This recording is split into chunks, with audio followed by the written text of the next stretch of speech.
আমরা একটা আপডেটে যাচ্ছি।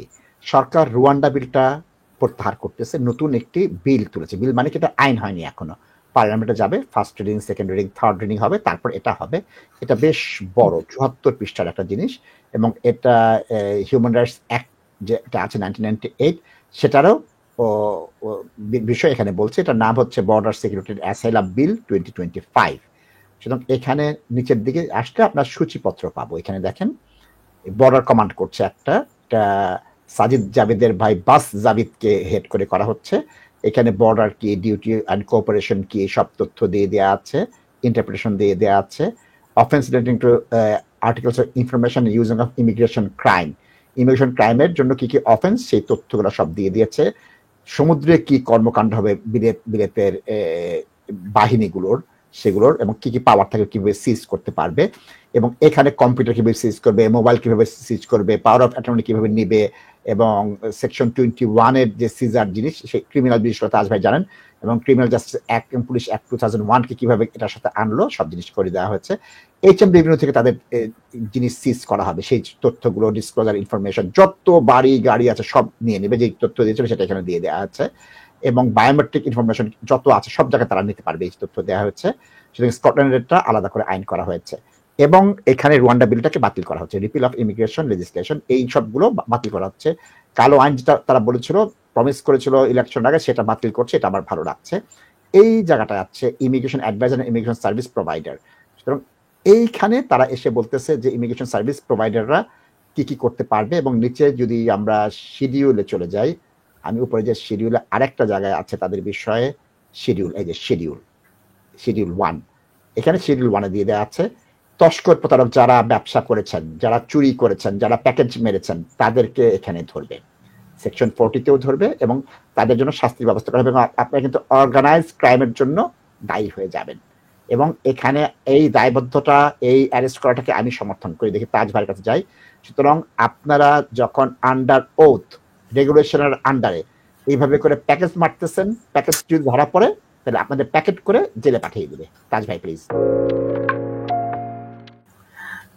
নাশিফ ভাই, এই প্রভিশনটা তো অলরেডি আছে, কিন্তু এরপরেও তো অথরিটি ইজ নট সাকসেসফুল, এবং ওইটা নতুন ভাবে আবার একটু ওয়াটার টাইট করে দেওয়া হইতেছে। দর্শক, এটা থেকে শুধু ওরা তো বেনিফিটেড হবে, ঠিক আছে, they don't have an accountability, কিন্তু যারা একটু প্রফেশনাল ব্যাকগ্রাউন্ড আছে, যারা সলিসিটার, ব্যারিস্টার, নাশিদ ভাই একটু তো ভয় থাকবে নাশিদ ভাই, they have a regulating body, practising certificate, অনেক কিছু আছে, এবং some people they do not care about it. এবং আমরা আজকেরই তো প্রোগ্রামে কিছু এক্সাম্পল দেখছি, some people giving incorrect advice, এবং আমি বলবো না যে নাশিদ ভাই সবাই যে ইনকারেক্ট অ্যাডভাইস দিতেছে, নট নেসেসারিলি দ্য কেস, সবাই যে ফ্রড করতেছে not necessarily the case Nashid ভাই, it is sometimes the lack of experience nasheed ভাই। যেমনটা আমরা দেখছি ঋষি সুনাক সাহেবের 250 ইমিগ্রেশন অফিসাররা কিভাবে গণহারে অ্যাসাইলুম রিফিউজ করছে, এবং they have no idea whatsoever যে তারা কি করতেছে না করতেছে, they have no idea how to decide an asylum application. So Nashid ভাই, এটা আমরা দেখতে হবে, এবং আমরা সবাই আমাদের নিজস্ব একটা মোরাল অব্লিগেশনস আছে নাশিদ ভাই, আমরা তো লেখাপড়া করতে হবে, জানতে হবে, এবং we have to do this. এবং আমার সবচেয়ে আশ্চর্য জিনিস হচ্ছে দর্শক, আমার এখানে অনেক জুনিয়র নতুন স্টাফরা জয়েন করে কয়েক মাস পরে পরে, আমি 4-5টা একটা ব্যাচ নেই এবং তাদেরকে ট্রেন করি। সো ওই লাস্ট উইক আমার একটা স্টাফ হঠাৎ করে বলে, স্যার আমি তো ও 2টা ডিপার্টমেন্টে করে, আমার ফ্যামিলি ইমিগ্রেশন ডিপার্টমেন্টে, তো বলে স্যার আমি তো দেখছি ফ্যামিলি কাজ তো অনেক ইজি, এই ইমিগ্রেশন তো মনে করতাম অনেক ইজি, কিন্তু এটা তো দেখছি সবচেয়ে কঠিন, সবচেয়ে ঝামেলার কাম, সবচেয়ে প্রবলেম। এবং এইটার ব্যাপারে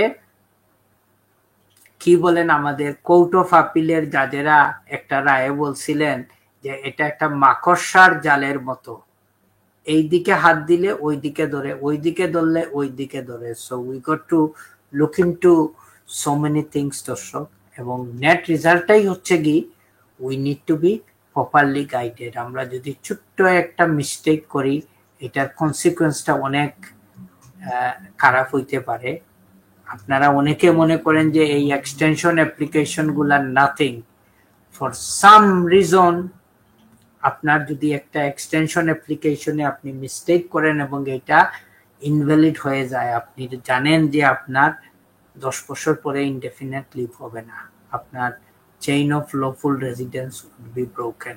সো ওইসব জিনিসগুলা প্লিজ আপনারা খেয়াল রাখবেন। এবং I just want to share my last example. I have seen a client from Pakistan today. He wants to bring his wife.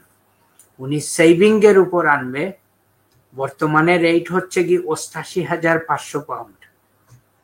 তো উনাকে কে বলছে, অ্যানাদার লিগ্যাল অ্যাডভাইজার, যে উনি 1 মাস বেতন রাখলে, মানে 1 মাসে যদি মানিটা উনার অ্যাকাউন্টে রাখে তাইলে ওইটা হয়ে যাবে, 6 মাস রাখার দরকার নাই। তো হঠাৎ করে আমি নিজেই, যেহেতু এই সেভিং দিয়ে অনেক দিনের মধ্যে আমি কোনো কাজও করি নাই, নাশিদ ভাইরে ফোন দিলাম যে নাশিদ ভাই এটা কি 1 মাসে হয়, আমাকে একটু হেল্প করেন। তো আমরা কনফার্ম হইলাম যে এটা 6 মাস লাগবে। সো দেখেন দর্শক, এই ছোট্ট ছোট্ট জিনিসের মধ্যে, so the client eventually understood যে মিস্টার শাহ, আমি তো আমার সবকিছু লস্ট করে ফেলতাম if I did listen to that legal advice. So এগুলার মধ্যেই প্রবলেম আছে, এগুলাই আমরা খেয়াল রাখতে হবে। এবং নতুন বিলের মধ্যে অনেক প্রভিশন আছে দর্শক, এবং আমি একটু কম্পিউটারে যাই তাজ ভাই, আপনার জন্য একটা জিনিস চাই। দেখেন 18 সালের একটা রুলিং তাজ ভাই একটু আগে বললেন, immigration rule is spider web. 98 সালের একটা বলছে আর 18 সালের একটা বলছে, সুতরাং এই মামলাটায় এটাকে স্পাইডার ওয়েব বলা হয়েছিল, 2018 সালের ঘটনা। দর্শক, এটা হচ্ছে আল্লাহ প্রদত্ত একটা বিশেষ রহমত, যেটা স্মৃতিশক্তিটাকে আল্লাহ যখন দিয়ে দেয়। এই আইন পেশায় আমি মনে করি যদি আপনি মনে রাখতে না পারেন, কানেক্ট করতে না পারেন, ভুল ধরতে না পারেন, ভুল সংশোধন করতে না পারেন, উপস্থিত বুদ্ধি কাজে লাগাতে না পারেন, অ্যাডভোকেট হিসাবে আপনি অত্যন্ত দুর্বল, ভয় পাওয়া যাবে না। সুতরাং আমি আল্লাহ শুকরিয়া আদায় করি, তার সার এখনো ওই আল্লাহ প্রদত্ত মেমোরিটা কাজে করে। এবং আমার একটা সুবিধা হয়, তার বললে আমি কেমন করে যেন আল্লাহ আমাকে দেয়, খুঁজে পেয়ে যাই। তার কিছু বলেন না ভাই, দর্শক লোক, এই ডকুমেন্ট গুলা নাসিব ভাই আমাকে হেল্প করছে, আমরা কালেক্ট করছি সানডে থেকে, এবং এই ডকুমেন্ট গুলা আমরা পড়তে হবে। আমরা তো আপনাদেরকে এমনিতে হেল্প করতে পারবো না, সবার শিকার আছে, আমারও শিকার আছে, আমিও একজন সম্পূর্ণ মানুষ নাই, জীবনের শেষ দিন পর্যন্ত শিখতে হবে। সো দর্শক, এই দেখেন আমার সামনে একটা কোর্টের রায় আছে, এটা আমার বার্মিংহাম অফিস থেকে আসছে। সো আমার কলিগ যে এই ফাইলে কাজ করতেছে দর্শক, এটা আমি লাস্ট উইকের একটা কোর্ট হিয়ারিং, তো আমাকে বলে তাজ ভাই, হাউ ইট ইজ পসিবল, এটা কিভাবে কি হইলো, বাট আই ডিড শেয়ার, আমি পুরো ডিটেলে যেতে পারবো না দর্শক। The only argument I told given to the judge that if husband and wife are living apart in a modern society like United Kingdom or any other European country, it is possible for them to get together, see each other, engage in physical relationship and have a baby. It is possible, and the judge ইনশাআল্লাহ আমার কথাটা উনি বুঝতে পারছেন এবং উনি বলছেন যে আমি মিস্টার শাহর সাথে একমত, it is possible, it doesn't matter their relationship broken long time ago. So এই জিনিসগুলাই আপনারা, নাসিব ভাই